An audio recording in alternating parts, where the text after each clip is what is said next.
I actually booked a job with no experience. I had no portfolio, nothing to show for it. I got resourceful. The pay was incredibly small. It just helps make you look more legit when...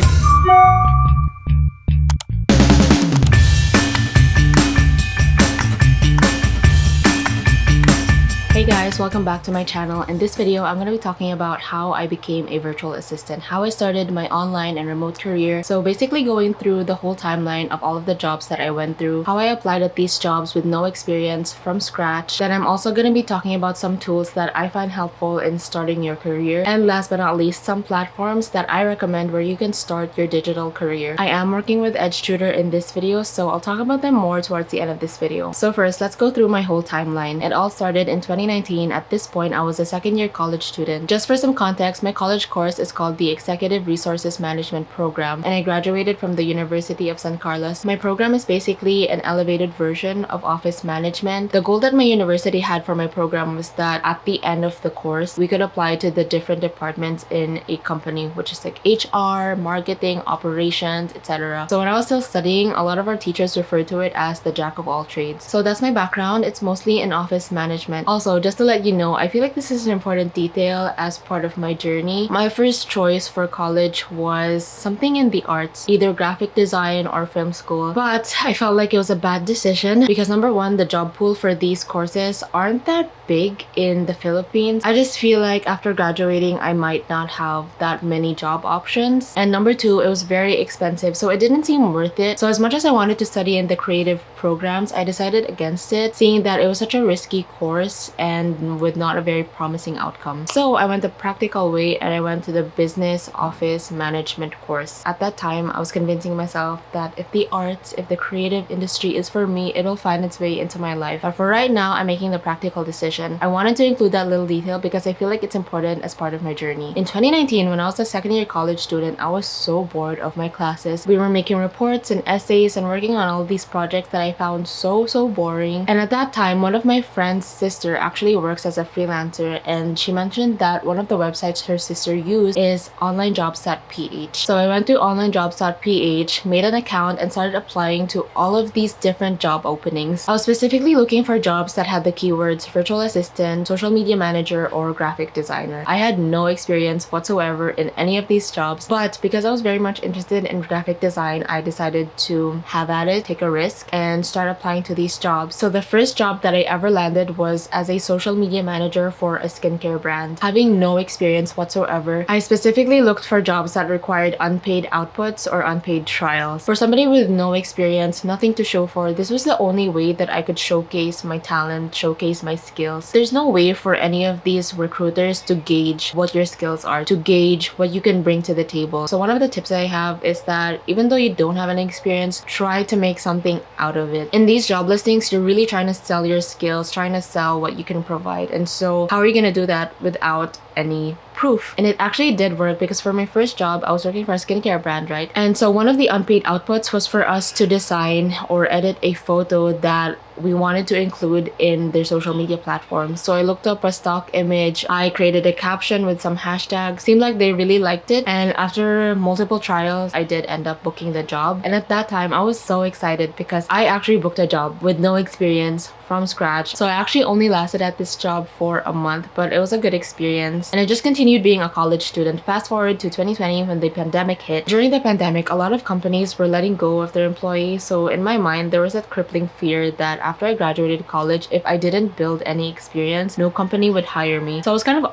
acting out of boredom and also acting out of fear that I needed to put something in my resume. And so that was when I started job hunting again. At first, I was applying to a lot of virtual assistant roles, but after applying to so many job listings, I really did not get a call back. I didn't get an email back. I did not receive any feedback from any of the job listings that I applied for. So I decided to take a twist on things, and instead of applying for virtual assistant roles, I tried applying to video editor roles. At that time, as an aspiring video editor, I had no portfolio, nothing to show for. And so what I did was I got resourceful. And again, that's one of the tips that I have is if you don't have anything to show for, you don't have a portfolio, you have no experience, experience, you need to make something up. Think of something that can showcase your talent, because that's the only way for these recruiters to gauge what your skills are. I actually took a bunch of random people's videos on YouTube and I made my own intro logo. I added some graphics, some music. Even though they weren't my previous clients, I got resourceful. I tried to look for other people's feature videos that weren't that heavily edited, and I edited them in my style. With just one trial video, they could already see what kind of editing skills or what my editing style is like. And so luckily, I got to book this job. I think with this job, I only lasted for 3 weeks, I think. The pay was incredibly small. I was willing to work for free at that point as long as I was building experience. So my first 2 jobs were very short term. I kind of see them as my trial jobs. I actually don't even put them in my resume because they kind of seem irrelevant. And so that same year, I actually got my first real job. I got my first real job as a creative design specialist, aka like a graphic designer. So with this job, I actually still work for them. It's been 3 years at this point. Again, I had no experience, nothing to show for, but I really wanted the job, so I made a portfolio out of thin air. Out of some of the school projects that I made, like the slide decks that I used for school, I actually put them in my portfolio. I also put in some graphics that I edited in my free time, things that I made for fun. I made mock-ups, mock-up posters. Basically, I wanted this job so bad that I really wanted to show them what I was capable of doing, what I was capable of designing. And so I made a portfolio from scratch. Thankfully, I booked the job. So I started out as a graphic designer for this company. The company that I work for is a business consultancy firm, and so I'm the graphic designer for it. I design all the workbooks, all the posters that we need to host sessions with clients. I also designed some websites for the company, any design collaterals that we needed for posters, emails, websites, anything like that I did. Thankfully, with the company that I work for, even though I wasn't familiar with designing websites and some of the tools that they use, they were willing to teach me, and then over time I started learning for myself. I got comfortable using the tools, and so that was how it all started. I feel like because of how bored and uninterested I was with my college program, it gave me all the time and the energy to be creative in my work. So that was how it kind of built up. I have no degree, I have no credibility with graphic design. I started honing my craft from scratch, and that is the biggest tip that I have. If you have no experience, no portfolio, nothing to show for, try to make something from scratch. Find a way where you can showcase your talent, showcase your skills, showcase what you're capable of. And then in 2021, I joined a recruitment company as an HR personnel. At this point, I was working 2 jobs. So at this job, I was supporting 2 departments. I was working for human resources and recruitment as well. At this point, I was 3rd year college going on to 4th year. I was really trying to rack up all of the job experiences and like shove them into my resume so that by the time that I graduated and the pandemic was over, at least I had job histories that my future employers could refer to, rather than graduating with really nothing to show for. I was really trying to keep myself prepared. I was really trying to kickstart my career early on and earn money at the same time. So I lasted at this company for about 9 months, and then I just went back to working my one job, which is the graphic design job. In 2022, I graduated college, and a few months after that, I realized that everything was so expensive. I needed a second job to fund the lifestyle that I was giving myself. So again, I was applying for virtual assistant jobs, part-time jobs, anything to fill my extra time. So at first, I was applying for virtual assistant jobs again, but I wasn't really receiving any luck or feedback with that specific job. And so instead, I decided to apply for video editing jobs again. I think at that point, the virtual assistant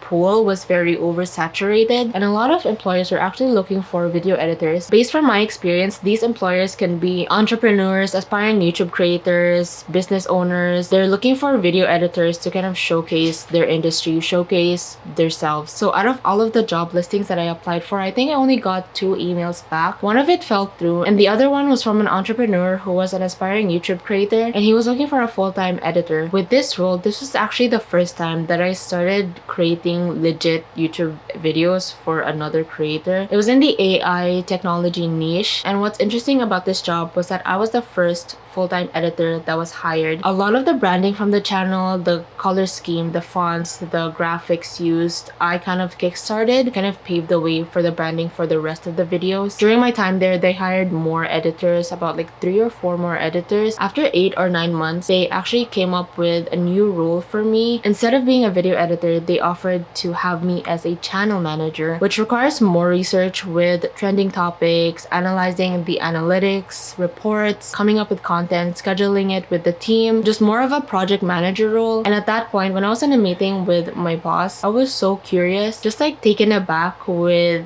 the jobs that I'm getting myself into. I don't know anyone who's a channel manager or a project manager. It's not something that you go to school for. It's a relatively new role, and I just didn't have any mentors. I didn't have anyone else that I could consult with these like job offers, and so I had to figure it out and navigate this whole career on my own, because again, it's in the digital remote world, and so a lot of these roles are relatively new. You don't really know what to do. You just kind of have to figure it out on your own and navigate accordingly. But yeah, it was an interesting experience, and at the end of the day, I actually didn't accept the role because around the same time, another creator reached out to me and they were looking for a full-time editor. A creator found one of my editing videos on TikTok and she reached out because she was looking for a video editor. And it was just really funny that one of the videos she saw of me editing was from 1 or 2 years ago, like way back during the pandemic, but somehow in 2023, someone still saw that and managed to reach out. So at that time, that was kind of like my first time having a go at like this freelancing thing, because at first we were discussing a package of 4 videos over the course of a month, and that was the first time that I had to negotiate something like that, because all of the previous jobs that I had, they were full-time, like stable monthly thing. And so at that time I was doing my own research of how much should I charge this person, how much money was worth this amount of time for me to edit a video every week, etc, etc. So again, it was the first time for me. There was really no one that I could consult, so I was just doing my own research, trying to think critically, trying to make the best decision for my time, the money that I would be earning, and just like my career overall. So we finally got that package done, and at that point, that was when I left the previous company and I transitioned as a full-time video editor for a lifestyle creator on YouTube. And so that brings us to this point. It is now January 2024. I work 2 jobs. I work as a creative and client support specialist, which I refer to as my VA job, and then I also work as a full-time video editor for a lifestyle creator. That's where I'm at right now. Anytime someone asks me what my job is, I just kind of say that I'm a virtual assistant. My niche is specific with admin, graphic design, and video editing. So those are like the top 3 skills that I kind of honed and crafted. These are the 3 niches, 3 skills, 3 categories that I have experience in and I'm confident in my skills in. So next, let's go through all of the tools that I use to create my resume and my portfolio. So number 1, I use Canva. I use Canva to create my resume. So back when I was applying to the different roles as a virtual assistant, social media manager, video editor, I had a resume specifically for each of those roles, because when applying to these job listings, you want to be specific and cater your resume to that specific job listing. So for example, if I'm applying as a video editor, I only want to keep the relevant experiences. For example, if I used to work at McDonald's, I'm going to include that for my video editing resume. That's irrelevant. That's not part of the story that you're trying to sell. Instead, you could even put in that you used to work as a social media manager, so that when the recruiter sees my resume, they see that I had previous experience editing videos for a corporate company, for a freelancing gig, anything that involves video editing or graphic design, anything visual. And I also use Canva to create the scratch portfolio that I started with. Canva is a really useful tool to help you create your resume and your portfolio from scratch, even if you didn't have any experience. Canva has a lot of templates that you can use at your will. So another tool that I use to host my portfolio now, my video editing portfolio, is Adobe Portfolio. I recently just came up with this a few months ago, especially now that I've started to build my client base. I started to put them in my online portfolio. It just helps make you look more legit when clients or people are reaching out to ask for your rates, reaching out to ask for any video samples that you have. You can just immediately send them your online portfolio. Adobe Portfolio, they have a free version and a paid version. I'm using the free version and I think it's already very helpful just like having the free one. They also have a lot of design templates that you can choose from and then just kind of design them at your will. The third tool that I use is for email signatures. Now that you have a resume, now that you have a portfolio, you want to have an email that is specifically strictly for business. It's for clients to reach out to you and discuss business matters only. And so I have my own business email that I use specifically for like the freelancing video editing aspect of my job. And one of the things that make me look more legit is having an email signature. And so in my email signature, I have my image, the title, job position that I gave myself, I have my email, and then just some of my social media handles. Instead of the address, you can actually put in your contact info like your Viber or WhatsApp account. I think instead of having my address, I'm actually just gonna end up changing this to my contact details so that clients, curious people can reach out